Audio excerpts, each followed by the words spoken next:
Olá, irmãos. Saúdo cada um de vocês com a graça e a paz do nosso Senhor Jesus Cristo. Amém?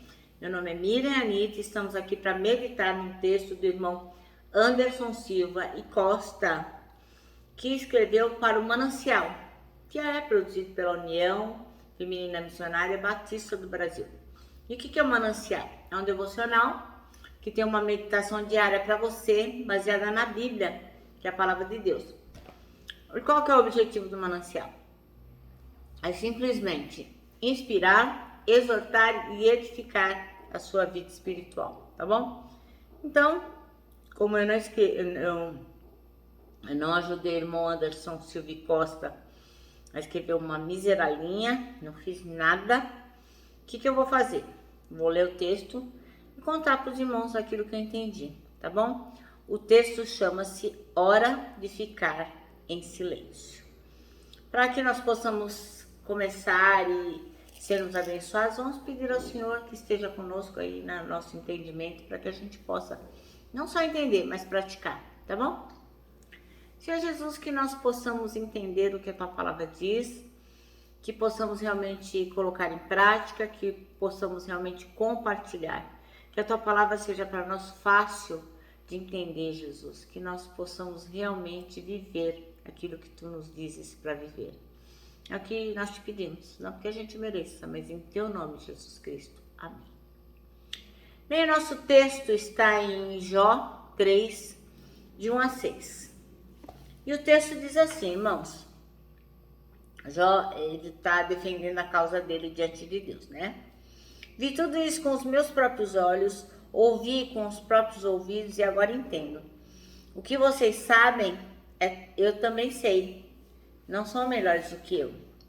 Quero falar diretamente com o Todo-Poderoso. Quero defender a minha causa diante de Deus. Vocês me difamam com mentiras. São médicos incapazes de curar. Se ao menos se calassem, é a atitude mais sábia que poderiam tomar. Ouçam minha defesa. Prestem atenção a meus argumentos. Então, Jó está aqui bastante indignado, né, com os amigos deles, porque ele acha que eles perderam a oportunidade, de ficar de bico fechado.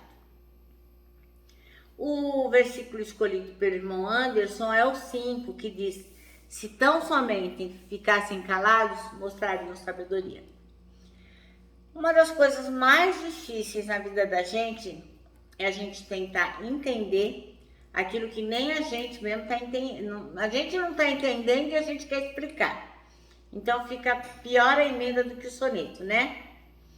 E assim, o pior da vida da gente é que várias e várias vezes a gente tenta fazer isso.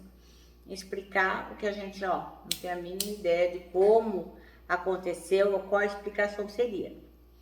Então, quando a gente procura explicar o inexplicável, a gente acaba caindo em armadilhas piores que complicam mais do que explicam, né?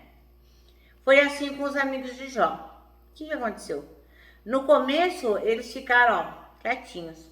Como tá lá em Jó 2,13. Diz assim, depois, os amigos, né? Sentaram-se no chão com ele durante 7 dias e 7 noites. Não disseram nada, pois viram que o sofrimento de Jó era grande demais. Então aí eles estavam agindo de forma acertada, né? Mas depois de algum tempo, o que aconteceu? Começaram a falar, soltar a língua.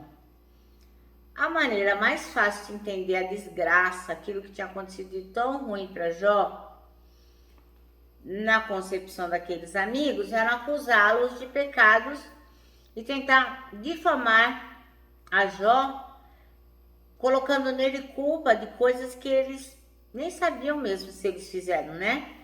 Eles estavam lá, tentando explicar porque que Jó estava sofrendo. Então, não tinha nenhum fundamento que eles estavam falando, mas eles estavam falando. E achavam assim, estavam dizendo que ele estava sofrendo daquele jeito, tanto físico, espiritualmente, porque eles estavam em pecado. Então, quando a gente acrescenta um sofrimento moral e espiritual que não é devido para a pessoa, Isso torna a situação mais cruel do que aquele sofrimento que o indivíduo já vem vivendo. Então Jó já estava ruim. Aí chegam os amigos, começam a colocar uma culpa nele de coisas que ele não fez. Aí ele ficou ainda pior, né? E a palavra de Deus, o que ela faz? Ela mostra pra gente que muitas e muitas vezes o melhor é a gente, ficar de boca fechada. Que o silêncio, é ouro, é muito melhor do que ficar falando sem ter noção do que está falando. Como está lá em Provérbios 17, 28, que diz assim, que até o insensato, quer dizer, o tolo, passará por sábio se ficar quieto e se contiver a língua, parecerá que tem discernimento.